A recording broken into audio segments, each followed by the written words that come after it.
Marriage is one of those things, it's a cornerstone of society, an institution that so many cultures and religions hold up as absolutely sacred, a promise that's supposed to last forever. But it has this ever-present shadow, divorce. And that brings up a really fundamental paradox. Right? How can a bond, which some people believe is literally forged by God, be torn apart by us mere mortals? Okay, let's really get into this, because the answers tell us so much about the constant tug-of-war between faith, law, and the messy, complicated reality of human relationships. So here's where we're headed. First, we're going to look at the ideal of the unbreakable vow. Then, we'll see what happens when that ideal collides with reality. After that, we'll explore different paths designed for parting ways, check out some modern-day battles, and wrap up with a look at faith, freedom, and what the future might hold.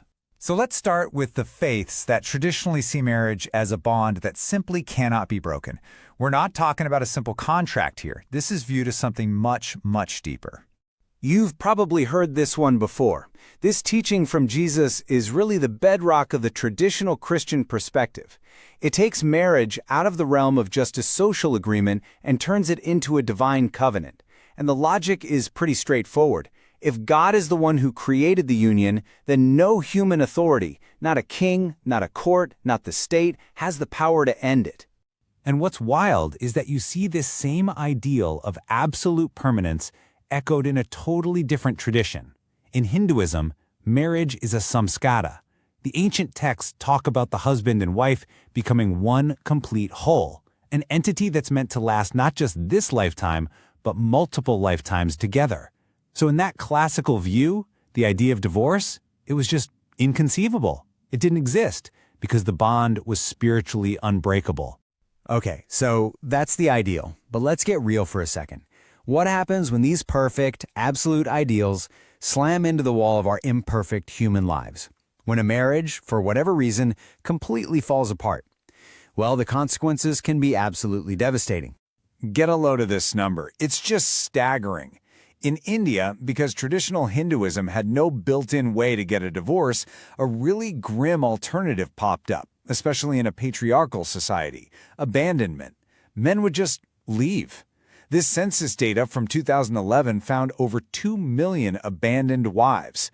These are women left in a horrible kind of limbo. They're not married, but they're not divorced, they're not widowed, and they face this immense social stigma.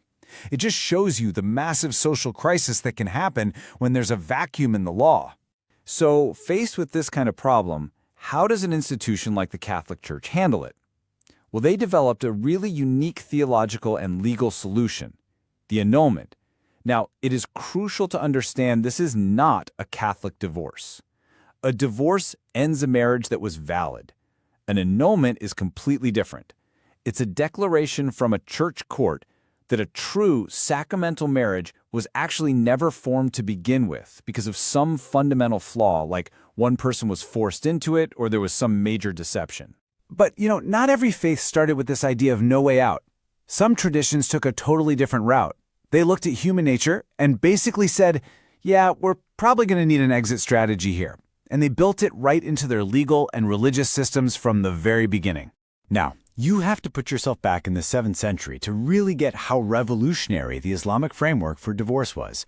It created a structured system. A man could initiate a divorce, the talaq, but it wasn't just a snap decision. It came with waiting periods meant for reconciliation. But here's the radical part for the time. It also gave women formal ways to end a marriage. With khul, she could essentially buy her way out of the marriage even if her husband hadn't done anything wrong. And with fasq, she could go to a judge and ask for a divorce for a specific reason, like abuse or neglect. Over in Judaism, divorce is also seen as a tragedy, for sure, but a necessary one sometimes. And the process is this very specific, ancient ritual centered on a document called a get. It's a very formal procedure. A rabbinical court has to oversee the whole thing. A scribe writes out this 12-line document by hand, and here's the critical part. The husband must voluntarily give it to his wife, and she must accept it. This whole ritual is designed to make sure there's zero ambiguity. The religious marriage is definitively over. Okay, so we've seen the history, but how do these ancient rule books hold up in the 21st century? Well, they are under a ton of pressure. They're being challenged, they're being adapted, and sometimes, tragically, they're being turned into weapons. What's really fascinating about the Jewish legal tradition is its ability to reform itself from the inside. It started in the Torah with the husband having all the power. But then, 1,000 years later, in the 11th century, a rabbi issued a game-changing decree that said you couldn't divorce your wife without her consent. Boom, it's now mutual. And that evolution is still happening today, with things like modern prenups designed to stop people from abusing the system. And that abuse is a huge modern crisis. This quote, it just captures the absolute agony of what's called an aguna, or a chained woman. This is what happens when a man, often just out of pure spite, refuses to give his wife the get, even after they're legally divorced by the state.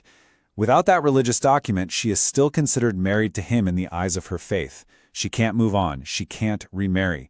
It's an instrument of clarity that's been twisted into a tool of control. And you see a really similar kind of distortion happening in some interpretations of Islamic law. The Quran intended for divorce to be a process, right, with time for cooling off and reconciliation. But the practice of triple talaq, just saying, I divorce you 3 times in one sitting, it collapses that entire process into an instant, irreversible split. This practice, which has even been done over a text message, has caused so much social damage that some countries, like India, have actually criminalized it, arguing it goes against the original spirit of the law. So all these clashes, they're not just interesting historical facts. They expose a fundamental tension that so many people are living with right now. So let's pull all these threads together and see how people today manage to navigate living under 2 different sets of laws, the law of their faith and the law of their country. This chart really lays it all out, doesn't it? You can see the patterns so clearly. You've got the ideal of permanence in Christianity and Hinduism, which led to things like annulment or the awful crisis of abandoned wives. Then you have Judaism and Islam, which built in escape hatches from the start, but now those very same escape hatches are being weaponized.